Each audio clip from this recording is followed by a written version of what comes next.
All right, welcome to this Q&A. Again, welcome to this Q&A. So, we spoke, I guess, a few days back, had a lively discussion about death, war, liabilities, non-liabilities, etc. So, one thing I wanted to hit, let's say somebody passes away and they leave a will. Yeah, in the will itself, the will is basically leaving it's basically a trust, right? So let's say it's a trust. A trust means that's better. It's going to be better financially set up because of less taxes, right? There will be less taxes, that is for sure. So the question is a person Jew or non-Jew, are they allowed, if they have any property, money, whatever, are they allowed to leave that, let's say, leave that money in a trust, right? So you'll say it's a way to 100% save money, right? That's for sure. You're gonna say, the inheritors, whoever they may be, will get X amount, whatever it is, and most likely get more only because there isn't whatever, the tax bracket's much less, right? Because it's set up in a trust. Now the question is the person allowed to do that? So you tell me, what's the problem? It's legal, right? According to the law of the land, which we've spoken about quite a bit. According to the law of the land, there's nothing wrong with it. Person sets up in a trust. A lot of people do this. And why do they do it? Tax purposes, right? So that would be seemingly nothing wrong with it. What if someone, let's say, put money overseas where there is no tax, right? Let's say in the Isle of Man, right? The Isle of Man, people put money there because no taxes, right? Or very little taxes. Now, why is the person doing that? They don't want to pay Uncle Sam. They don't want to pay as much. Okay. Now, is it legal to do such a thing? It's illegal, right? There are two different things here. One is according to the law of the land, is it legal? And even if it is legal, is it a moral issue that a person shouldn't do it? So, law of the land, you put money overseas, that's what people do, some people do. So, what's going to happen? It's legal, right? You get however much interest. You leave it there, you don't take it out early, because if you take it out early, you get killed. You might lose 10%, 15%, you can lose more, right? Depending how quickly you take it out. But really, technically speaking, if you send it there, it's legal, right? Seemingly, it's legal, right? Should not be according to the law of the land. Again, person will say, well, according to them, you're not paying as much as taxes because you took the money, you put it somewhere else. Okay, they can't stop you, right? So they can't stop you, but since you took the money out, you're gonna pay less in taxes, right? So very good, according to the law of the land, right? Should be okay. Now, morally, should a person do it? There's what we call lifnei mishur sadin, something that's beyond the letter of the law, right? If it's something according to the law, well, if you left it, let's say, on the stage, you're going to pay a lot more in taxes. So obviously, that's what they want. Yeah. So according to the letter of the law, really, the money should stay there, but it doesn't have to. There are people that take up residencies in different places because the tax bracket, is less. You're allowed to do that, right? The question would be, not really such a question, but the question is, beyond the letter of the law, how far does the person have to go in order to fulfill that. So in this case, you don't have to. Why should you have to pay more? Right? Why should you have to pay more? Could be, if you send it overseas, maybe that's a different issue, right? Because really, again, in America, they can't force you. Can't force you to keep your money there, right? People move money around all the time, right? Because then, they don't want to pay Uncle Sam as much. It's the way of the world, right? So that should be okay, right? The only question would be, do you have a moral obligation, right, to do it? Would you have, beyond the letter of the law? No one's going to obligate you. No one's going to say 100%, 100% you have that obligation. The reason you're not going to have that obligation is because the government can't force you. Can't force you where to put money, right? You want to, person wants to put it, I don't know, Bitcoin. Person wants to put it, in the stock market. Person wants to put it, I don't know, wherever they want to put it. They want to leave it outside the States. They want to invest somewhere in Europe. They're not allowed to invest, in Europe. I don't know if they're good investments in Europe, but whatever. Person wants to invest wherever they want. They can't stop you. Right? They can't stop you. Now, it's better probably to invest in other places or whatever, because again, the tax won't be as high, right? If you left it, if you left it in the States, let's say. So again, even according to this idea of going with the Mishur Din beyond the letter of the law, there's no obligation to. Right? Who says there's a mitzvah to pay more in taxes? It doesn't matter whether you think we should pay taxes or not. It's irrelevant, right? It's an obligation to pay taxes. So if there's an obligation, obviously, that's why I have an accountant, in order that, you should try and pay less taxes, if possible, or get more write-offs, or, whatever, right? So, that's all legal. Also, if you have a legal loophole, right? We've spoken about that before also. Person had a legal loophole, meaning it's legal. It happens to be a loophole in the law. Very good. You can take benefit from it. Very good. Yeah. So that's all fine and good, but they call it a legal loophole. Yeah. So if it's legal, then I don't have a problem. What about the letter of the law? Right? What about the law of the land? So who cares about the law of the land? It's a legal loophole. Right? It's legal. If it be illegal, that'd be a different issue. Right? Even a person, thinks it's permissible to rip off Uncle Sam. Okay. If it's illegal, it's illegal. But if it's legal, people found a loophole. It's permissible. Right? A person has to go beyond the letter of the law in order to pay more. Why? No one's going to do that. Right? No one's going to be interested. Nobody for sure, whether you have the money. Even if you have the money, why would you want to pay more? Right? You don't want to pay more. Right? You want to pay, you want to maximize as much as possible. Okay. Yeah. So whatever write-offs you have, very good. You can't lie, obviously. Right? So very good. But, a person has an obligation to pay more. Nobody's got an obligation to pay more. Right? So, if a parent, let's say, has a lot of money, or property, whatever, it's going to be divvied up after they die, after 120 years. 100% legal to put it in a trust, and it makes more sense. If a person has money, it makes more sense to put it in a trust. Why are you going to put it in a trust? Because whoever inherits is going to get less, is going to have to pay less in taxes. Right? So a person does not have to, you don't have to say, well, we're going to go beyond, what the law is, and we're going to pay more. No one's going to want to pay.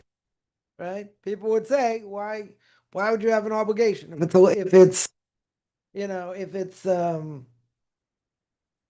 it's legal, which putting things in trust is 100% legal, and the reason they do it, in general, is for whoever's going to get it going to pay less in tax, right? So that makes perfect sense.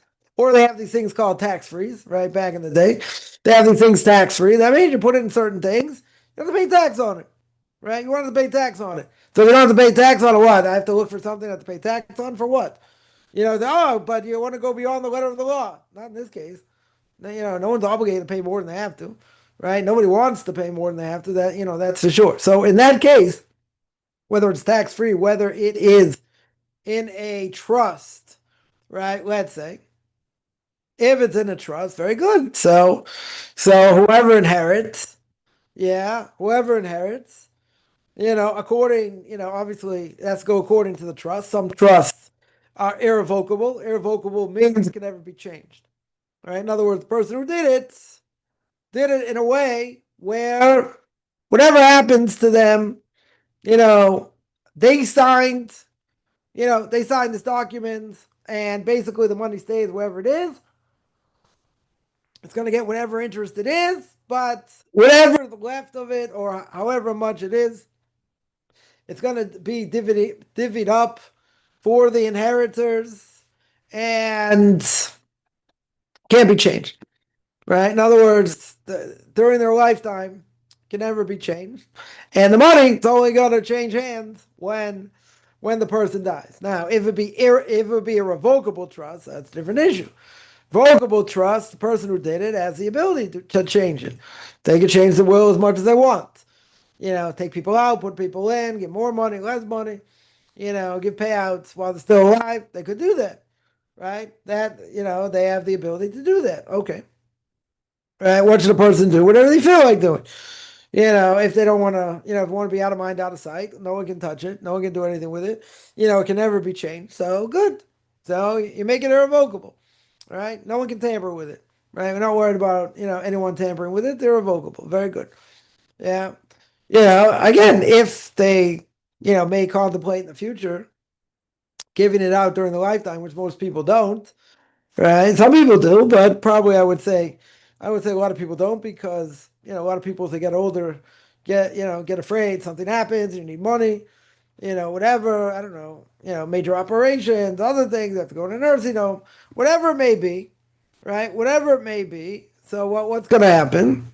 They're afraid, even if they have a lot of money, they still may be afraid because A, they're not making money, and B, how much interest is it making? You don't want to take from the principal. Okay, all these things make sense. All these things make sense. But at the end of the day, God's one in charge. You don't spend. You try not to spend more than you need, right? Obviously. But some people,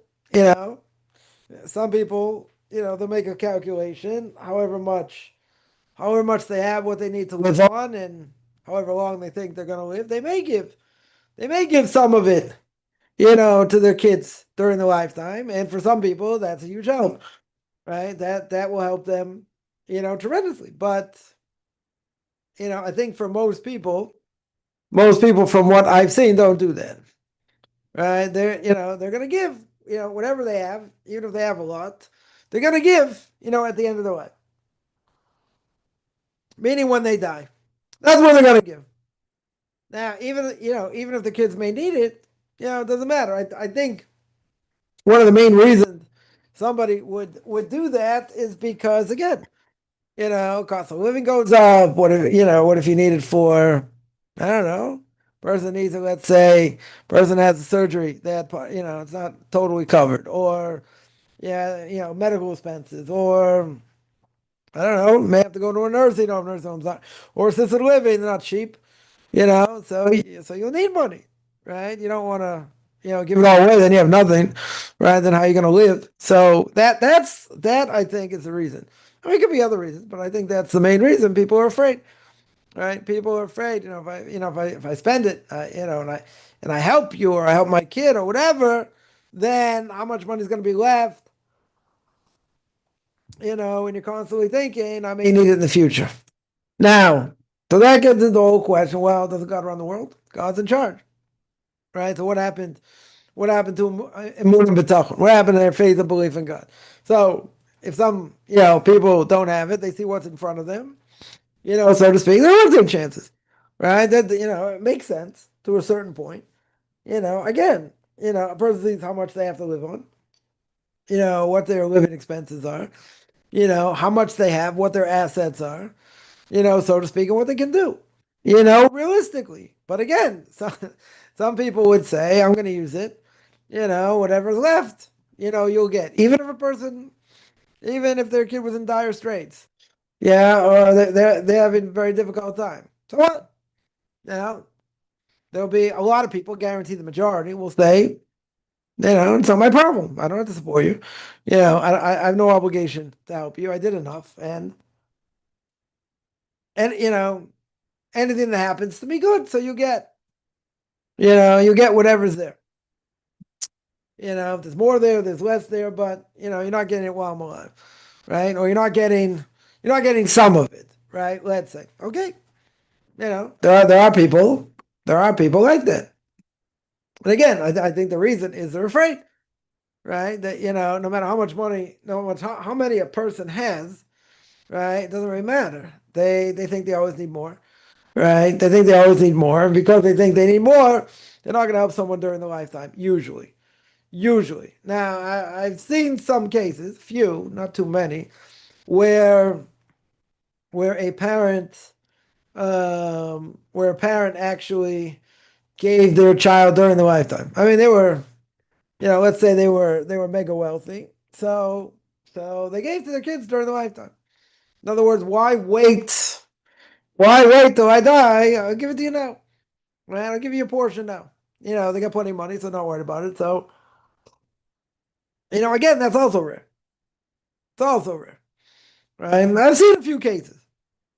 Definitely seen a few cases.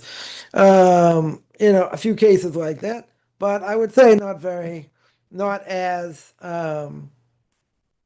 certainly not as common. Right? Some will say to help with grandchildren's futures, weddings. Yeah, I know somebody like that also. The guy, whatever, they have money, but they wouldn't consider, let's say, giving someone a loan or something like that for exactly that reason. If they want to give to, they have a grandchild gets married, they want to help out, or something like that, and they got, a lot of grandchildren getting married. Okay, yeah, I think that could be part of it.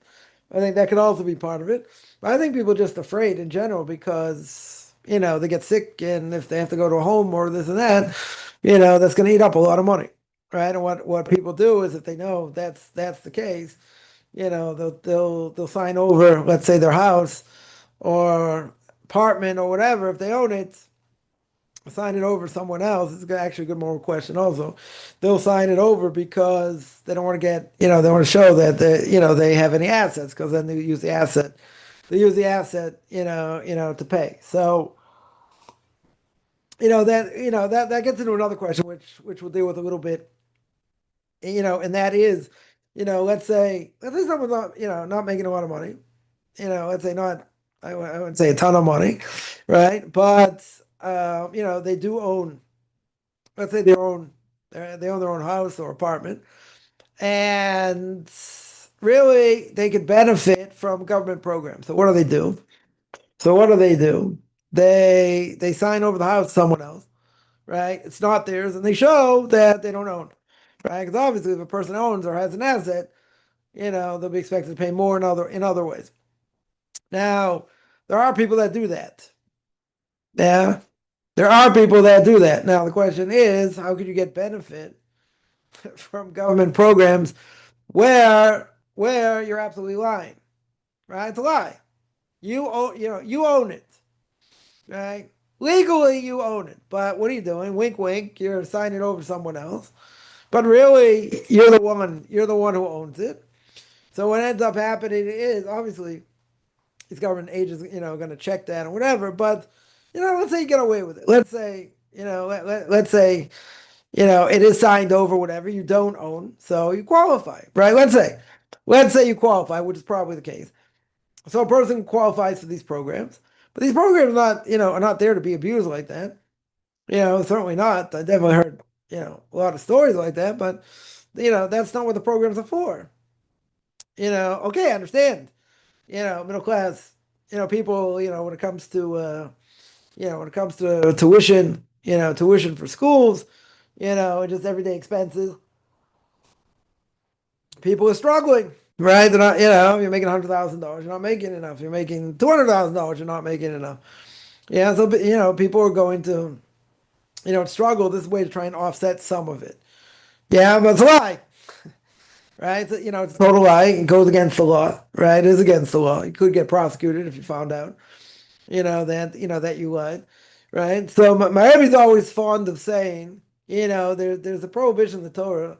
Prohibition in the Torah says with the var sheker tirchak. Probably read about it next week's parsha, parsha mishpatim, right? Where you have a lot of the laws of laws causing damages, and other things, legal laws, let's say. So the Rebbe's always fond of saying, like, don't you know you're not allowed to lie. Right? You're not allowed to lie. Even if you hold, let's say, in the land of Israel, then it's not a difference of opinion whether there's a law of the land or not. But he said, even though he doesn't hold to the state and all that and different things, they don't take money from the government, and they send the kids to schools that don't get any money from the government and different things. Okay, but he said you still can't lie. Still not allowed to lie. It's on the books. Mitzvos, sheker, tirchak. Torah prohibition. It's a Torah prohibition. Yeah. So why do people do it? What's the reason? Save money. Life's expensive. Got a lot of kids, send them in school.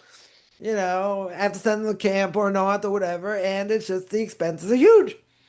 The expenses are huge. Yeah, there's no question. Okay, but that gives you the right to lie. That gives you the right to get benefits from a government program where you're basically lying on the thing, right?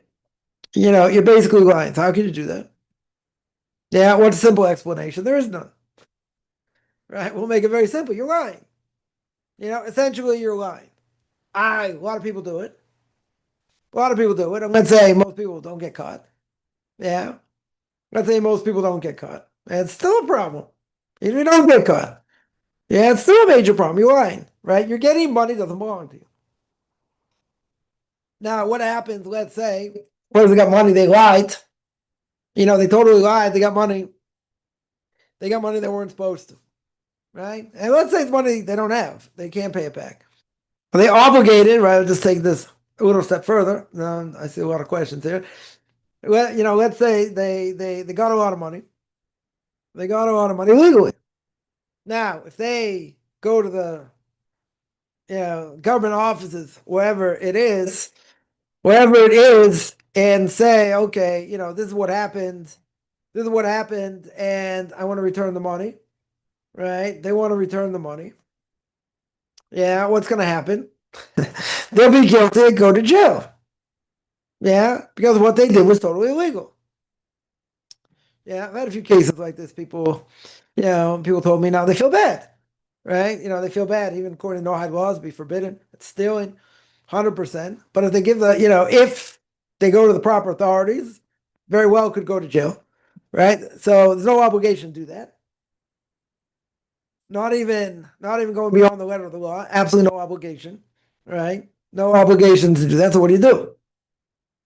Right? So what do you do in that situation? So I would say, whatever the money that was taken illegally, so you should try and pay it back and give it to, give it to good charity causes. Now again, even if it would take you, let's say it would take you, I don't know, 2, 3, 5 years, 5 years to pay it back. You pay a certain amount every month, whatever. Okay, but you should give it to, good causes for charity. Yeah, you give it to good causes for charity. Again, it's got to be 100% offset. No, but you're giving it to charity to help others, right? Otherwise you'll be in jail. No one in the right mind is going to be expected. Someone to turn themselves in, and say, okay, this is what I did. Prosecute me, whatever. I feel really bad. Or try and pay it back, or whatever. Yeah, these are criminal proceedings, and a person could end up in jail. 100%. 100%. A person could end up in jail. Do you have an obligation to do that? Absolutely not. Right? Absolutely not. And a person would be foolhardy to do it. Right? Okay, so now you still feel bad. Right? A person can still feel bad. Very good. They still feel bad. So what do they do now? Right? So whatever that money was, if they can pay it back, if they can pay it back, give it to charity. Right? Again, if they can't pay it all back, so pay it back in, I don't pay it every month. Even if it takes you 20 years to pay it off. Right? You give it to charity. You give it to a proper charity, or again, you don't have to give it to one place. You give it to any number of places, whatever. Right? You could do that, and that would take care of, the issue. But there's absolutely no obligation whatsoever give it back to the rightful, let's say it's government office. Let's say you defrauded the government. It's government office. Yeah, there's no obligation to go to them and say you did this and then get prosecuted. There's no obligation whatsoever. Not even beyond, beyond the they live in the didn't beyond the letter of the law. Not even beyond the letter of the law. You don't have to. You give it to charity, right? That amount to figure out how much it was, and then you give it to charity. Even if it takes you, 15 years or whatever to pay it off. Yeah, let me deal with some questions here. Someone asks, if God curses a person, should the person just go and do the negative aspects that God commanded? I'm not sure what you mean here. Would a sinner choose more sin to not under God's grace? Would that be an excuse to sin? No. There's never an excuse to sin. Some people I have heard, right? Some people I have heard will say because they're suffering in life and life is very difficult for them. Yeah. So they'll say, and I mentioned this many times before, mention again, they'll say, I'm trying and, I'm getting slaughtered in life in different ways, in a lot of different, right? In a lot of different, in a lot of different ways. Yeah. So they'll say, you know what? God's not helping me over here. I'm getting, flushed in more ways than one. So you know what? I'm not, I'm just gonna do what I want. You know, if a person's a Jew, they'll say, I'm not gonna keep kosher, I'm not gonna keep Shabbos, I'm gonna leave Torah altogether, or maybe parts of it, or whatever. Or someone will say, I'm not gonna pray. God doesn't deserve my prayers, right? So the answer to that is, he doesn't need your prayers. Care less if you pray or not. He's giving you an opportunity to pray, right? So, person's not going to say, oh, see, God's doing this to me, right? Which he is. Okay. The person says, I'm not going to pray. I'm not going to keep mitzvahs. Okay. That's your choice. Now, why would a person do that? Why would a person do that? Because they're angry, right? They feel that they're getting the short end of the stick. They feel that God's not helping them. They don't see God's goodness in other ways, even though they're getting knocked around. Very good. Yeah. But keeping Torah mitzvahs as a Jew or a non-Jew, what's the purpose? The purpose is to make yourself better, to draw yourself closer to God, whatever you're obligated to do, right? God gave us the commandments, passed it to Moshe. We're going to read about it this week's parsha, right? That the Moshe went up and got the 10 commandments, and he's going to give over the Torah, right, to the rest of the Jewish people. Tell them what it says, what it means, and all that. Very good. Yeah. Now, God gave Moshe the Torah. A lot of the commands don't make any sense logically, right? A lot of them, probably maybe 80%, doesn't really matter, but you have to do them anyway. Yeah. So you're gonna tell me, okay, God gave all these commandments. You're not getting what you need in other ways. I'm not gonna keep them. Now, as a Jew, you have no choice. You have to keep them, right? As a non-Jew, you know, whatever applies. But a Jew has a choice. You could keep them or not keep them. So you're gonna say, okay, God's doing this, that, and the other thing. I'm not gonna keep them. So you're still gonna get punished. So they say, I don't care. Okay, right? God's giving you a golden opportunity, whether you like it or not. He's giving you a golden opportunity to keep what he said, and keeping what he said is gonna help you become, close to him. But you say, but I want things to be easier. I don't want to get slaughtered as much. Okay. But God's the one who runs the show, bottom line. Does he need you technically? Does he need you to keep Torah mitzvah? He doesn't need anything, right? First and 13 principles of faith. God's absolute, doesn't change. Doesn't need anything. To say he needs anything is like, it's saying that morality is relative. Yeah, God needs something. What does he need? The whole world is dependent on him. He's not dependent on anybody. Right? Bereshis bara Elokim mesa shamayim ve'etz. God created the heaven and the earth. Yeah, what happened before that? There was God. What was he doing? He's busy building, destroying worlds. Okay, but he was there. No one created him. Right? Not dependent on anybody. So by definition, in general, he doesn't need anybody. So if he doesn't need anybody, doesn't need me to, keep Torah mitzvahs? Doesn't need me to do that. He gives me an opportunity to do it, and if you don't do it, you're going to get punished. Okay. But it's not for him. Yeah. You think God in general cares if I take this, lemon on steroids, my citron, and I'm like shaking it like this and like this on Sukkot. He gave you a command. Obviously, he wants you to do it, right? Obviously, he wants you to do it. But who's the benefit for? Who's the benefit for? You'll say both. Yeah, what's the benefit for God? So I'll tell you.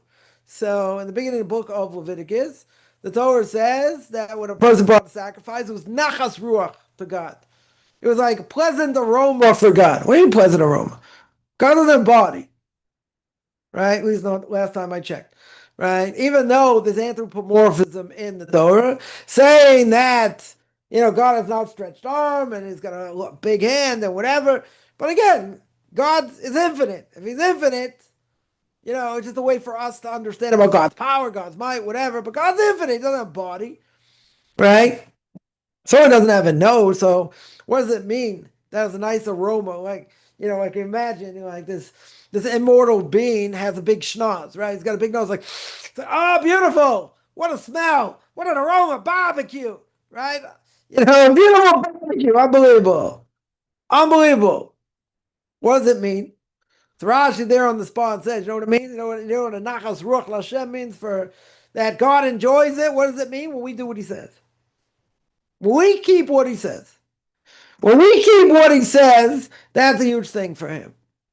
Yeah, does he need us to keep it? No. No. Yeah, so now let's get back to the question. If God curses a person, so that was by way of introduction. If God curses a person, yeah, so if the person's cursed, so they just like flake out. What if a person's an offshoot of Ham? Yeah, one of Noah's sons. Noah cursed him.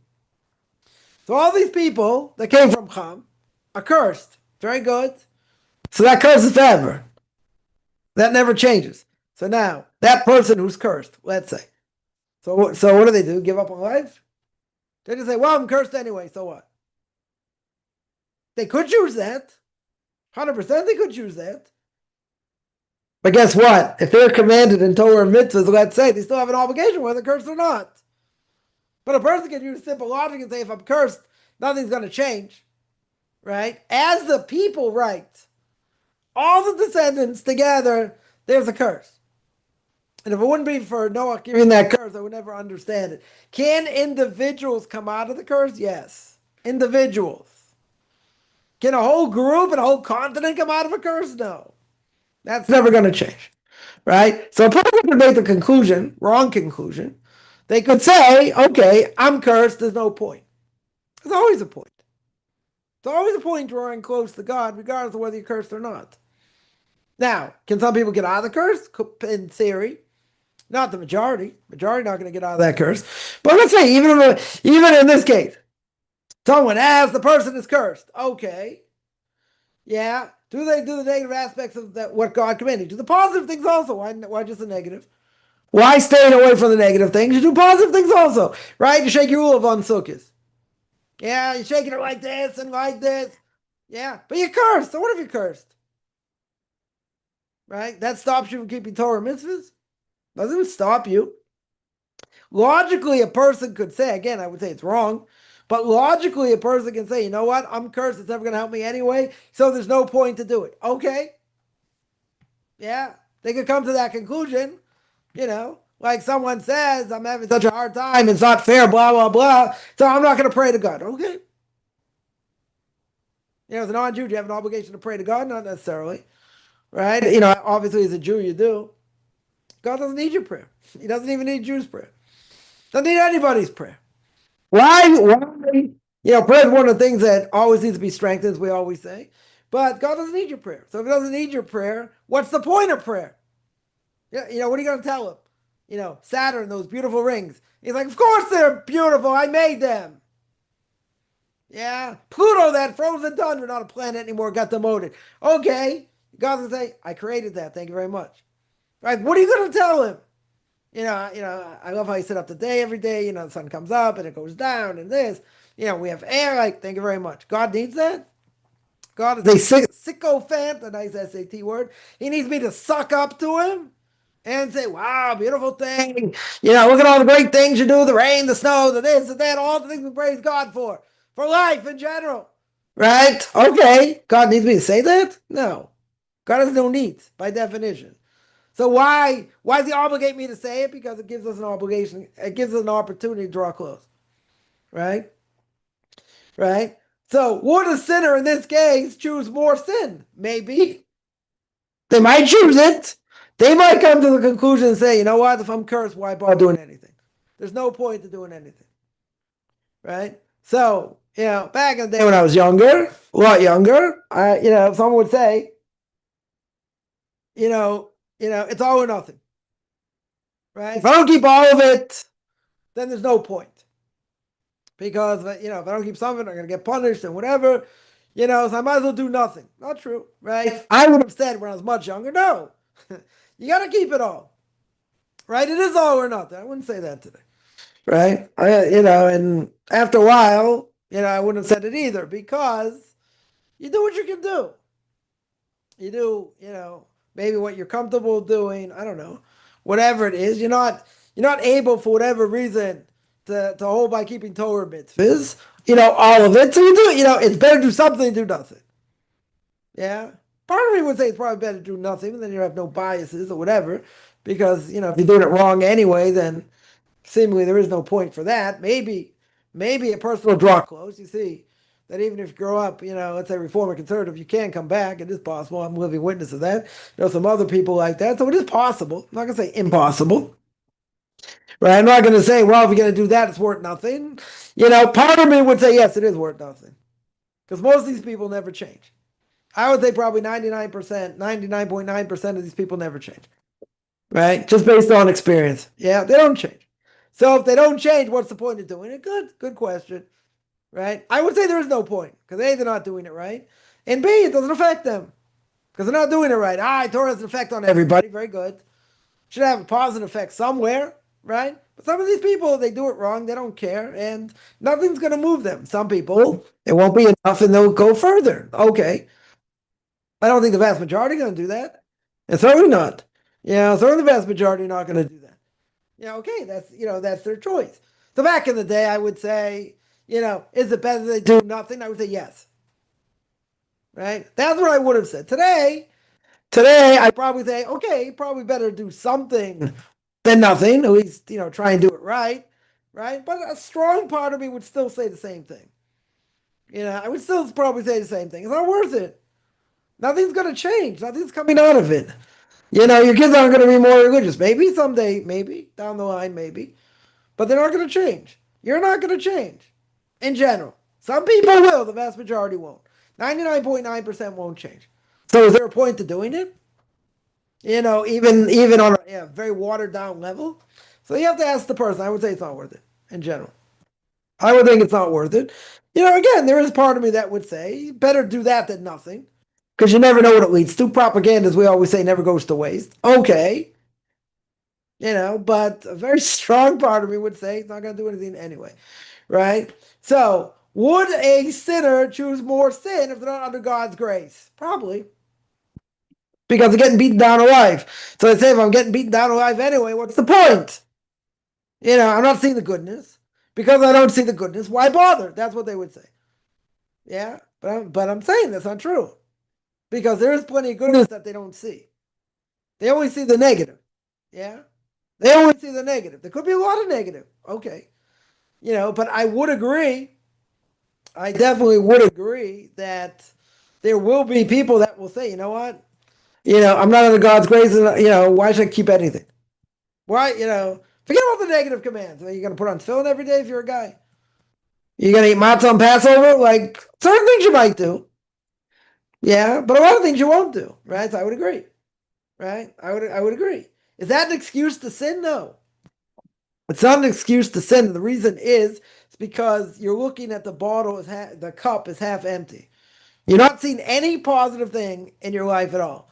The fact you can breathe, yeah, without without an inhaler, yeah, you don't see that.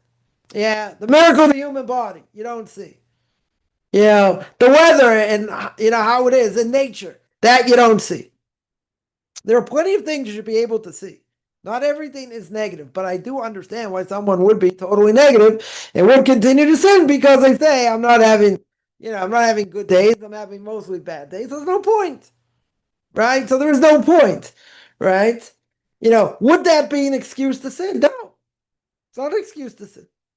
Because you're looking at it, or somebody's looking at it in a totally negative way, as if to say, we mentioned this many times, as if to say there's never anything positive. And that's not true. There are many positive things. Person can see. He can say, but I have a lot more negative. Okay, let's say it's true. But he can't say it's nothing positive. Nothing positive. I go, I would tell people, oh, you think you have it hard? You think it's difficulty? Go visit someone in a hospital who's got cancer. Go to cancer wing. Go see people without hair, people suffering, in other ways, and say, you have it that bad? I don't think you have it that bad, right? Even if you had cancer and you're in remission, whatever. Doesn't matter, right? A person will have, greater understanding if they've gone through it. Okay. Yeah. But a person will say, I have it worse than most people.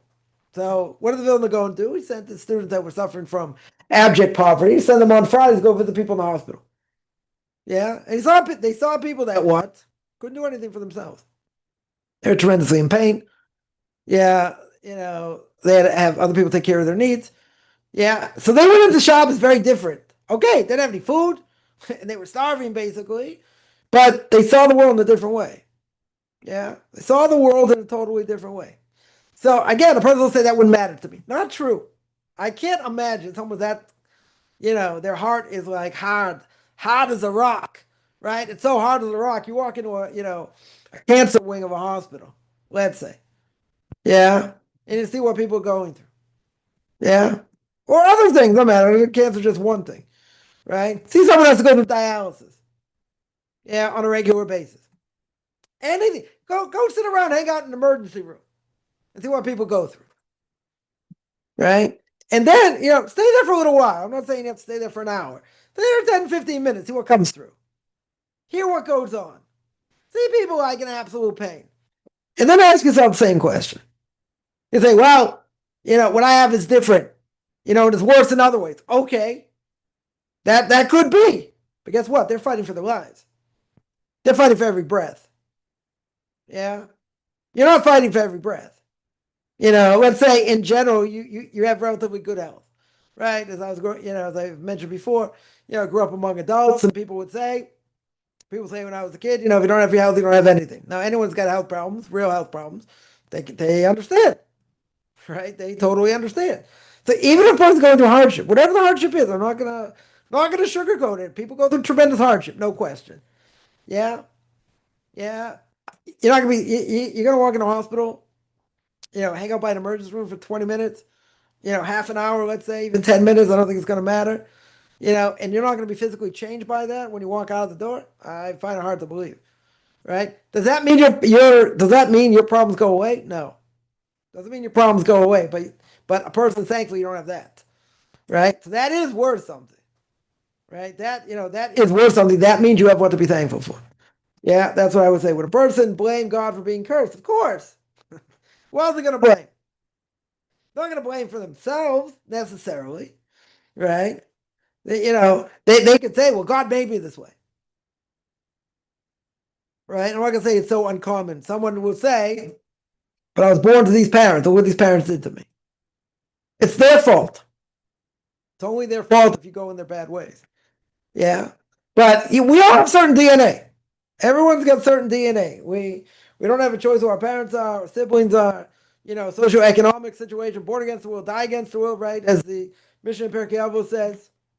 Nonetheless, we could say it's not my fault, right? Right? We call it Three Stooges, as we always do. We say, I'm a victim of circumstance. Not my fault. Not my fault. I was born that way. God made me this way. Okay, you can blame God.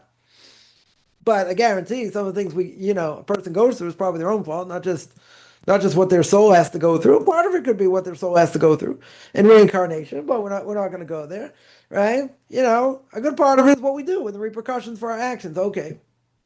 Could they blame God for being cursed? They could, right? They could. Ultimately, everything comes from Him, but you got to take responsibility.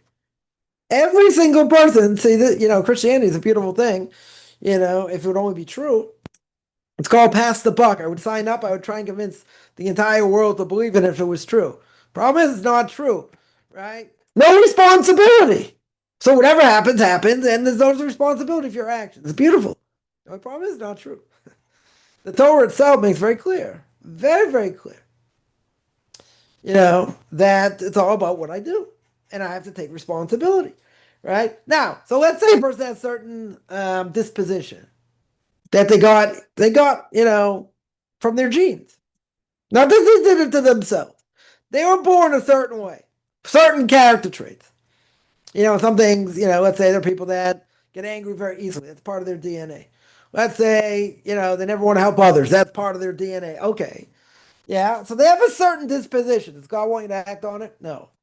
He absolutely doesn't want you to act on it. But a person could say after 20 years after they die, it's not my fault you made me this way. God says, you're right. I did make you this way. I gave you more of certain things than other people. Okay, but this is what I wanted you to do. This is how I wanted you to overcome it. You didn't. Yeah. They say, but you gave me a certain disposition. Not true. That is true. That is true. But he gave you that disposition in order to help you reach potential. Right? So you can't just say, well, God gave it to me and that's it. You could. You say it's his fault. Right? You could say that, but God says, I made you as a vessel in order to overcome it. I can tell me it's very hard and this and that. And a lot of times we fail. True. Right? That is very true. Okay. But again, a person can't have a claim and say, well, God, you did this to me. Again, you could say that, but God's going to say, I gave you an opportunity to overcome it. Right? You don't learn enough Musar. You didn't take things seriously. You let things get worse, blah, blah, blah. I didn't tell you to do all these things.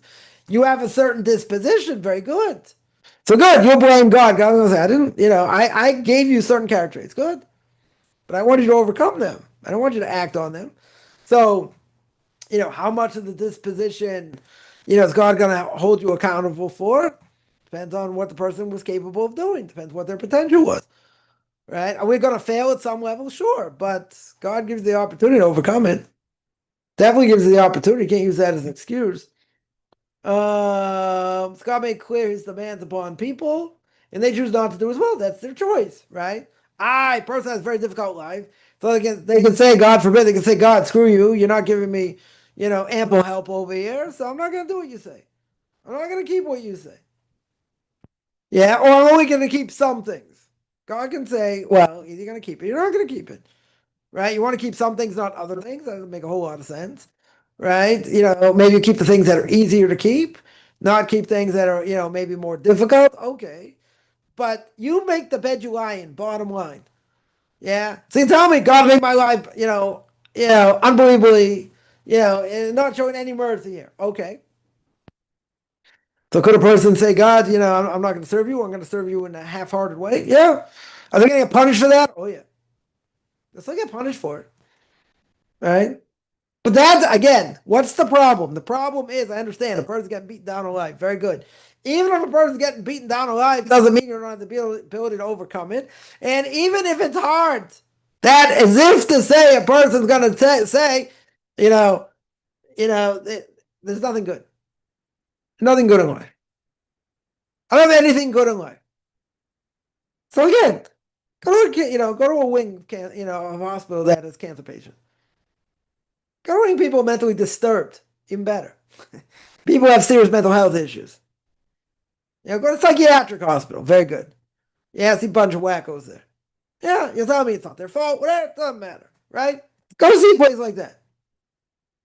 You're not gonna come out like saying, "Well, at least I don't have it that bad." Some people would say that's not the point. Some people will say that's not the point because I have it difficult in other ways.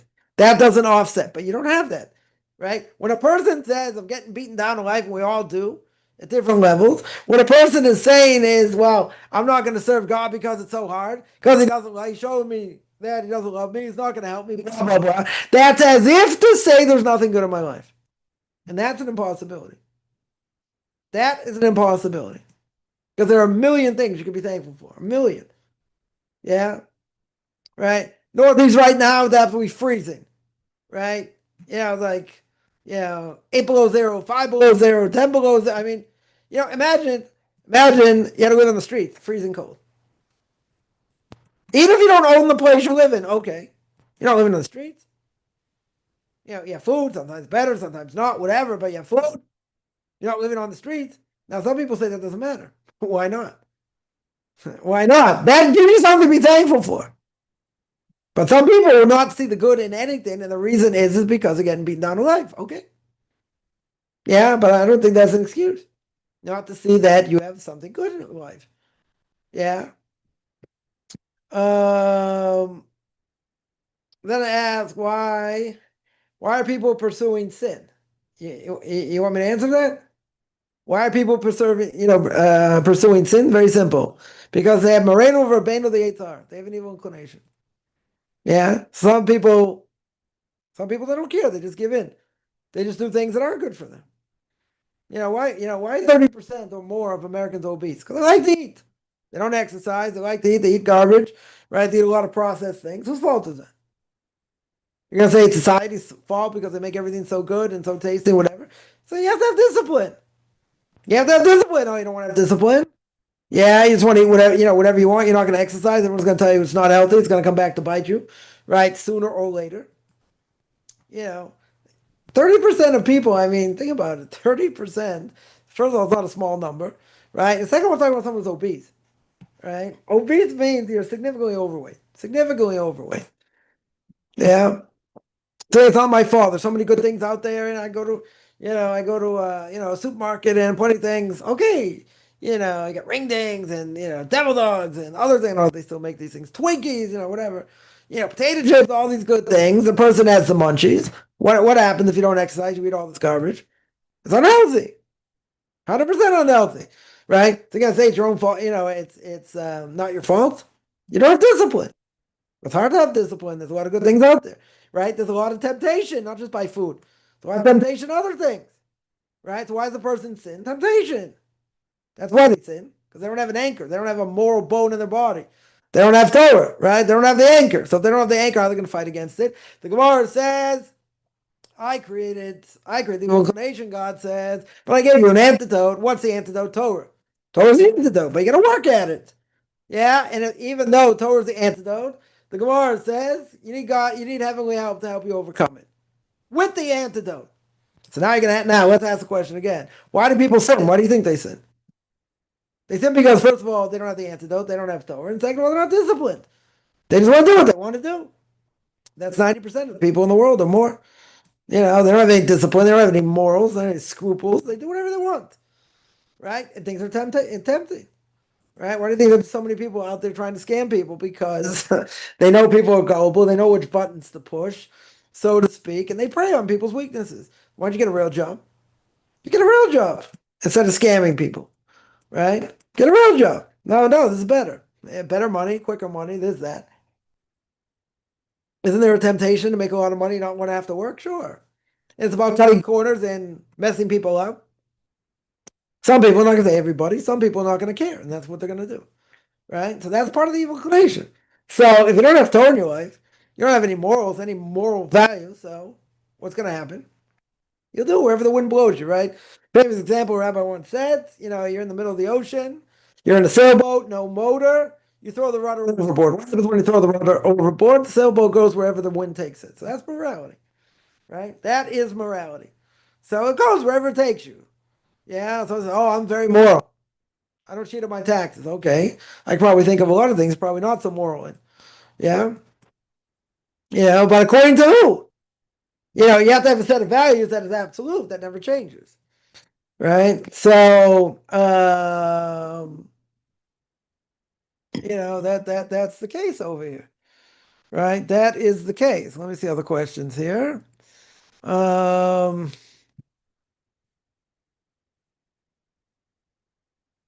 I do understand. I do understand where the question comes from. Yeah, 100%. 100%, the question's clear. Right? The question's very clear. Right? But if you have an evil inclination, which everybody does, and that evil inclination, what it does is convince me to do things that are not good. If I don't have an anchor against the evil inclination, what do you do? What do you do? You do whatever floats your boat. Right? Like someone once told me, said, you like to pray all day, I like to play golf. Well, I don't think the comparison's so good, First of all, I don't pray all day, right? In the morning, take half an hour, 45 minutes to an hour. Afternoon, evening service is, I don't know, 15 minutes, 20 minutes. Shabbos will be longer, festivals will be longer. Okay, not a fair comparison. What are they saying, though? You like to do what you like to do. Other people like to do what they like to do. So you can't tell other people that they're wrong. I don't know. You go according to what the Torah says, right? Either things are right or wrong. There has to be something guiding that is absolute. And if it's not absolute, then it changes. And if it changes, that's why morality can be relative. And if it's relative, then it changes. So a person has to make decisions. But what do they make? How do they make decisions? How do they make decisions? They make decisions based on what their heart tells them. Right? There might be this mind to heart disconnect, really, that the mind really knows the right thing to do. The heart's telling it to do other things. So you always have this conflict. So not all the time, the person's going to do the right thing, right? For sure not. Not always going to, do the right thing because, again, there's an evil inclination. If I wouldn't know there's such a thing as an evil inclination, then you got a good point. If there's no evil inclination, then people are going to do what God wants. People are going to do what we call Ratzon Hashem. They're going to be doing what God wants. Yeah, but if there's an evil inclination, I got free choice. Do whatever I want. Even if I'm religious, still have free choice. Right? Still have free choice. To do whatever I want. I could do good things. I could do bad things. God forbid. But at the end of the day, what happens if you don't have a moral compass? If you don't have a moral compass, that means you'll do whatever you want. Right? And you'll be convinced. Person will say, I always tell people I grew up in Massachusetts. Most people know, a suburb outside of Boston. And I always say, had I not become an Orthodox Jew, I'd be a big-time leftist. Nothing to talk about. Boston, big-time leftist place.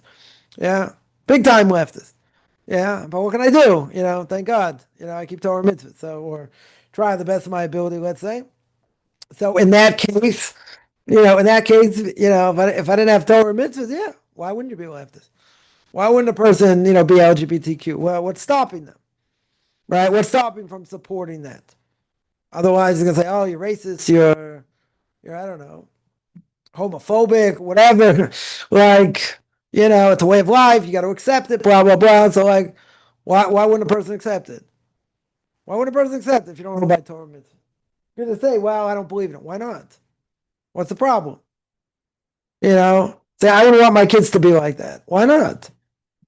Yeah, because you have some sort of value system, right? If you don't believe in Torah mitzvahs, yeah, then sounds very bad, right? Then it's like being racist. Like I called someone a racist once. I wouldn't tell people to do this, right? A secular Jew saying, they were saying, I wouldn't want my kids to marry a non-Jew. Why not? You're not religious, so what's the difference?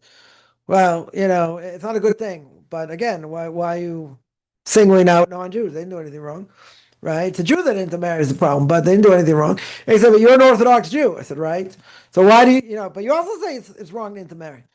I said, "You're right. So why does that make you a racist?" Because the Torah tells me. The Torah tells me many times you're not allowed to intermarry. Since the Torah tells me many times I'm not allowed to intermarry, you can tell me the Torah's anti-non-Jew. Yeah? Torah's anti-pig. Yeah.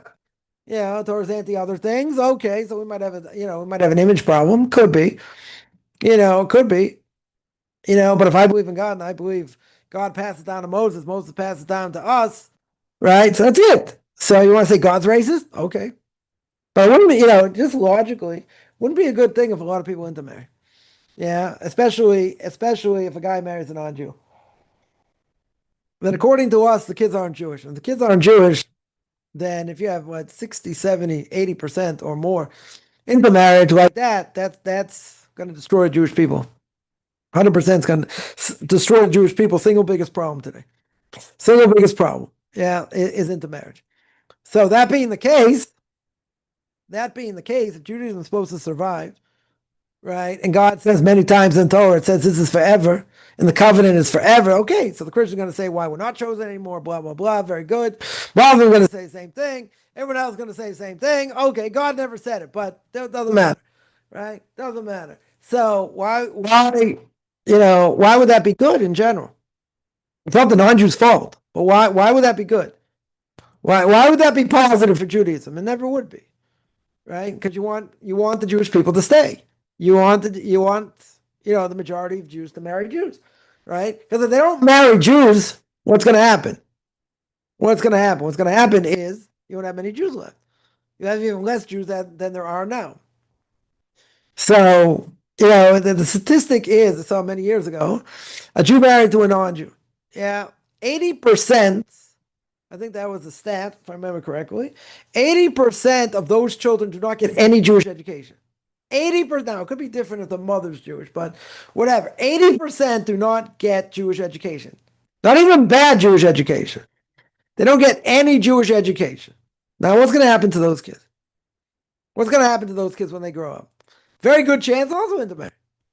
Yeah, I know someone said they had a daughter who's really not Jewish because the father's not, because the mother's not Jewish, but they still consider themselves Jewish for whatever reason. So they said, well, they ended up marrying a non-Jew. Now, I was going to burst the bubble and say, well, they're both not Jewish, so it doesn't matter. But it's an obvious question. Well, if you, the father, did it, why are you surprised? You can't be surprised. They're like, yeah, it's a bummer they're not Jewish. Why? If you don't hold the value of being Jewish to pass it down, then why is then that's being racist. Like, so what do you have against non-Jews? I got plenty of friends non-Jews. Probably, a lot of my friends are non-Jews. Okay. But you're saying that you didn't want a non-Jew necessarily to marry your daughter. So I couldn't stop it, right? So where's the value? They say, I might not be as religious as you, right? But that was a bummer. And it's a good thing. It's a good thing I didn't burst out laughing, right? I could have because it's total contradiction, right? Total contradiction. You yourself did it. You didn't see anything wrong with it, right? You want to say it's a bummer your daughter didn't marry a Jew, even though this woman's not Jewish? Yeah, according to us, like where's the bummer over here? Why why all of a not all of a sudden, but why would you say that's kind of a bummer? That's the way they said it. It's like it's kind of a bummer that they're not Jewish. Right? It's a good thing I wasn't eating or drinking anything. I would have spit it out. I'm like, I could have called them on it. I didn't. I want to start World War III. But think about it. You yourself intermarried. What do you expect? You think your kids aren't going to intermarry? Yeah, they're not going to marry non-Jews. Then why would you want them to marry Jew? For what reason? Right? If you're going to say you want them to, a secular person's going to say, I want my kid to marry a Jew. If you don't say that comes from the Torah or from a Torah ideal, that's being racist. What's the difference? What's the difference? It's being racist, right? I called someone on it. Not that I would tell anyone else to do it, but I called someone on it and I said, you're being racist. And they said, but you also hold that you're not supposed to, marry a non-Jew. I said, you're right. I said, but there's a big difference. They said, what's the difference? I believe in God, in Torah and mitzvos, right? So I'm an Orthodox Jew. That's why I don't intermarry. Because God said a number of times, at least half a dozen times, not to intermarry. And how bad it is to intermarry. That's why you don't intermarry. Oh, you want to tell me, I don't hold Judaism like you do, but it's still not a good thing to intermarry. Why? So now you have to come down to Jewish tradition. Now, if you're going to say it's Jewish tradition, then I could give you a little bit of slack and say, okay, you're saying it because God said you shouldn't intermarry. They're not going to say that, but that's what they're saying. They're saying based on Jewish tradition. Okay. So I don't have as much of an issue with that. But if someone doesn't hold by Jewish tradition, like at all, they barely do anything, and they're going to say, oh, it's a bummer my daughter, didn't marry a Jew. Like, what are you upset about? You yourself married a non-Jew. What are you upset about? Or, they're not venting. They just said in passing, it's kind of a bummer. Okay, so they'll understand things a little bit better because you also grew up, let's say a secular Jew, so you'd be able to relate to them a little bit better. Okay. But you don't really do anything Jewish so much, so like, what's the difference? No difference. Yeah. That wouldn't have been a good conversation. Right? So, whatever. I can tell you, I was licking my chops. I was literally licking my chops, and I could have had a field day with this, and I didn't because if I would have, that would have caused World War III, and it wasn't worth it. Right? Definitely wasn't worth it. But, I would have had a lot to say. I would have had a lot to say, on the topic. They wouldn't have liked it at all. So, It's better not saying anything than being right, because being right doesn't change anything, in general. And that's another thing I just point out, is that we always feel the need to be right and try and convince people, and this and that's true, right? I would 100%, I would agree, but sometimes even if you convince someone, even if say, okay, you're right, but that doesn't change anything. Yeah, being right doesn't necessarily change anything, right? So that's also something, because most people today, and even years ago, are not intellectually honest. As I mentioned before, I met one person, and more than 30 years ago, more than 32 years ago. Show my age a little bit. Yeah, one intellectual honest person in the last 32 years. And that person said, secular Jew married to a non-Jew. Secular Jew says, if I have to look into the Torah, the Judaism, and if I find out it's true, then I'll have to change, and I'm not going to do that. Right? So I'm not going to bother looking into it. Right? Because I'm not going to change. So they didn't even want to find out if it's true, because then they feel like they're obligated. They're obligated if they find the truth, they have to keep it. Okay, so they're not going to look for it. That person's honest. Everyone else comes up with like Webster's 8th definition, 9th definition, 50th definition of what the Torah meant, and it meant only this, and it meant only that, and right? Doesn't make any sense whatsoever. But people say all kinds of crazy things. Okay, they'll make certain claims, right? Fine. You can knock out those claims. Not so hard to do, right? But no one's intellectually honest. They'll say, that's my opinion, I'm sticking to it. Okay. Did you ever learn this on the topic? No. Did you ever see this? No. But I'm sticking to this anyway. Okay. Most people are not intellectually honest. Very rare to find somebody like that. Right? As I said, I found one person in the last 32 years. One person. Right? That I've come in contact with a lot of people. Yeah, especially secular people. And they're like,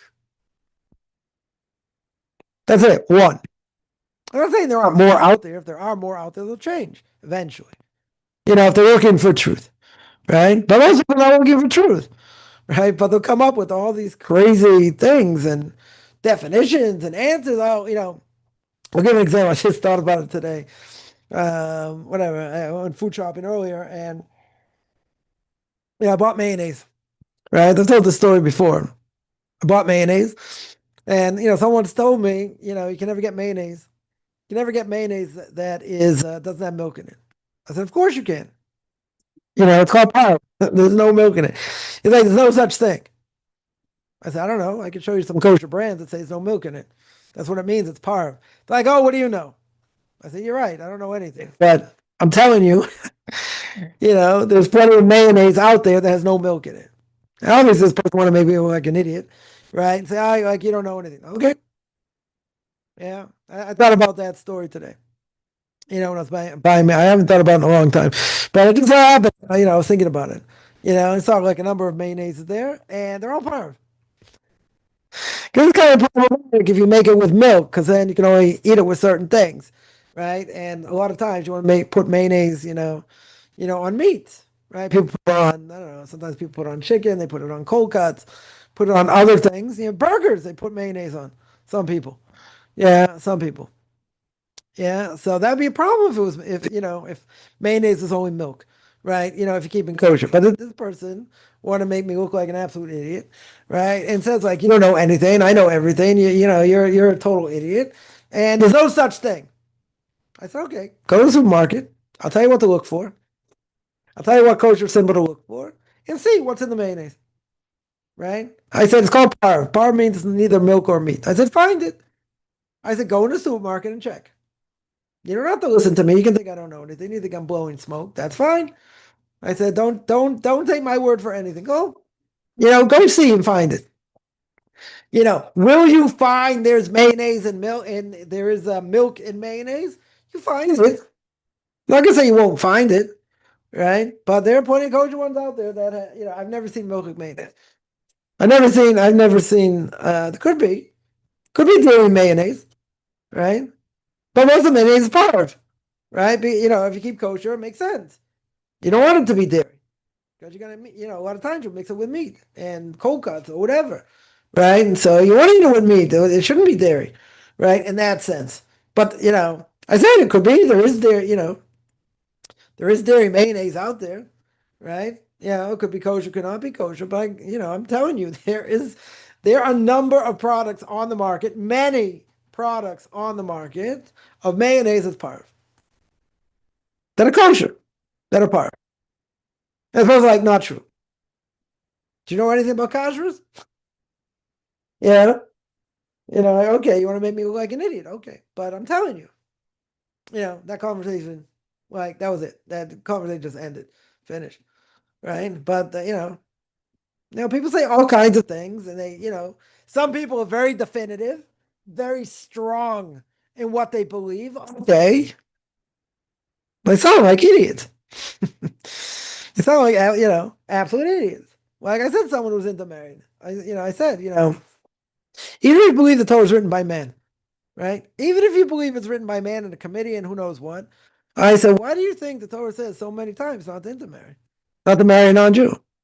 Because their kids are going to be led to do idolatry, right? The non-Jewish spouse is going to lead you and your kids to do idolatry. Many, many times says in the Torah. It's very clear, right? Very, very clear.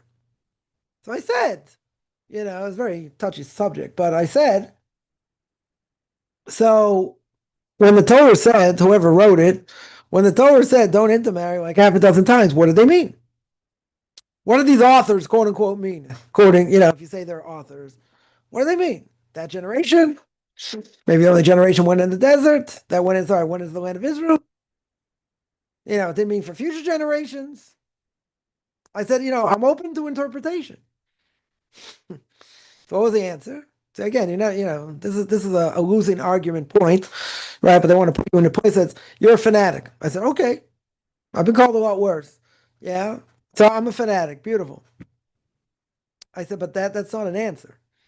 I said, I asked you a very, very specific question. I'm not the world's greatest expert, in Tanakh. You definitely catch me things in Tanakh. You may catch me things in the Gemara, different things. Okay. Maybe you got something to show me that it's okay. Somewhere, some early commentator, later commentator, medrash, I don't know, wherever, to show that it should be okay. That was it. So yeah, I might have won the conversation, didn't change anything, right? Got the person aggravated more, but it didn't, put him in a corner, and it didn't change anything. But I wanted the person to see you're just making a foolish argument. Yeah, you didn't give me any sources. You just said you're a fanatic. Okay, that didn't answer anything. That didn't solve the issue. I said you're right. I'm a fanatic. You can call me worse things. That's fine. I got big shoulders. I got a big ego. It's not a problem. Yeah. So give me a reason. Give me some reason that makes sense. Obviously they have a bias. They're into marriage. I get it. Right. And they're never going to do it. Fine. But that's not an answer. Yeah. So like people come up with all these crazy things. As I say, Webster's 8th definition or 5th definition or who knows what, but it doesn't mean anything. It has no meaning whatsoever. Because it didn't answer anything. You tell me I got a source. We want to understand the source. Okay. Yeah, Moshe Rabbeinu married a Midianite. He's the one that God spoke to, gave the Torah. Yeah, how did he marry a non-Jew? Even after the Torah was given. You say, maybe they got divorced because she came back to him afterwards. Right? But it says she converted. All right, good. So that's the question. That's the question after the Torah was given. Right? How can you have certain people seemingly married to non-Jews? Good. That's a legitimate question. They didn't ask that. Identify sources we can talk about. If you tell me it's what my heart tells me, okay. My heart tells me a lot of things to do, but it doesn't mean it's a good thing to do. Not a good thing to listen to. Yeah. Yeah. Any other questions?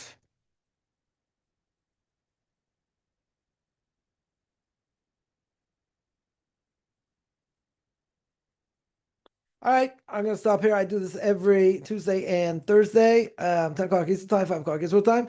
Anyone, you can find me on Facebook at Michael Kaufman, Beyond Orthodox Conversion Judaism, orthodoxconversion.com, Beyond Orthodox Conversion Judaism on YouTube. There I got videos, Q&As, ethics about fathers, the book of Leviticus. You want to send me an email, rabbichaimkaufman@gmail.com, RBBICHAIMCOFFMAN @gmail.com. Wish you a good beginning of the day, middle of the day.